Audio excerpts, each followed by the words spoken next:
4500 కిలోమీటర్లు నడిచి ఆ తర్వాత కులగన జరగాలి అనేది ఆలోచన వారికి వచ్చింది. అది బీసీలు కావచ్చు, ఎస్సీలు కావచ్చు, అది అట్టడుగున ప్రజానీకానికి న్యాయం జరగాలని పార్లమెంటు లోపల మాట్లాడిండు, పార్లమెంటు బయట మాట్లాడిండు. 90% ఉన్న జనాభాకు అన్యాయం జరుగుతుంది, 10% ఉన్న వాళ్ళకే న్యాయం జరుగుతుందని ఉద్యోగాలలో కానీ పదవులలో కానీ ఆయనకు ఆలోచన వచ్చింది.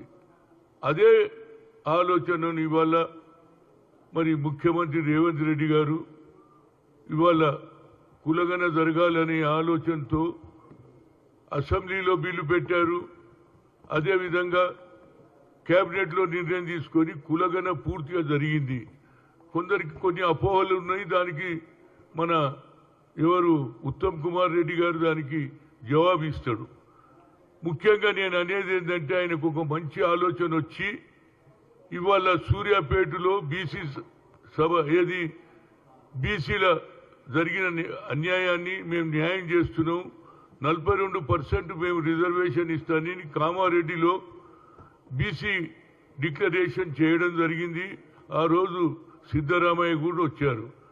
ఇవాళ నేను అడుగుతున్న మా మిత్రులందరినీ కూడా కోరుతున్న ఏంటంటే కొందరు పని కట్టుకొని ఇది ఏదో జరగదు జరగబోదు అనే ఆలోచనలు ఉన్నారు. కానీ రాహుల్ గాంధీ గారి సందేశం కింది దానిక పోయి ప్రభుత్వం ఏ రాష్ట్రంలో కూడా జరగలే, ఈ రాష్ట్రంలో కులగన జరిగింది, దానికి 42% రేపు లోకల్ బాడీలో పంచాయతీలలో రిజర్వేషన్ నేను అమలు చేస్తా అన్నప్పుడు దాంతోపాటు రాహుల్ గాంధీ గారిని ఏది సూర్యాపేటలో అదేవిధంగా మందకృష్ణ మాదిగ ఏదైతే మాదిగలకు న్యాయం జరగాలి, ఏబిసిడి జరగాలి అని ఆలోచన చేశారు. దానికి సుప్రీంకోర్టు కూడా ఏది ఒప్పుకున్నది, కానీ దాన్ని కూడా ఇంప్లిమెంట్ చేసి దాన్ని మల్లికార్జున్ ఖర్గే గారు ఏది గజ్వేల్కు రావడానికి ప్రయత్నం చేస్తుండ్రు. అందుకే నా ఉద్దేశంలో ఓబీసీల గురించి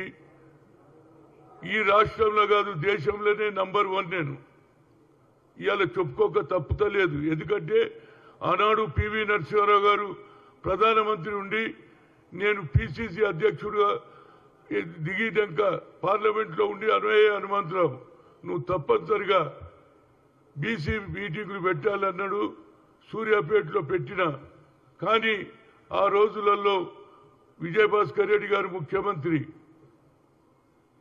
ఆ రోజు మొదలు ఆయన చెక్లం శ్రీనివాసరావు గారు, అదేవిధంగా ఆ మీటింగ్కు BP Maurya, PM Sayeed, deputy speaker Subhash Yadav, deputy CM కూడా రావడం జరిగింది.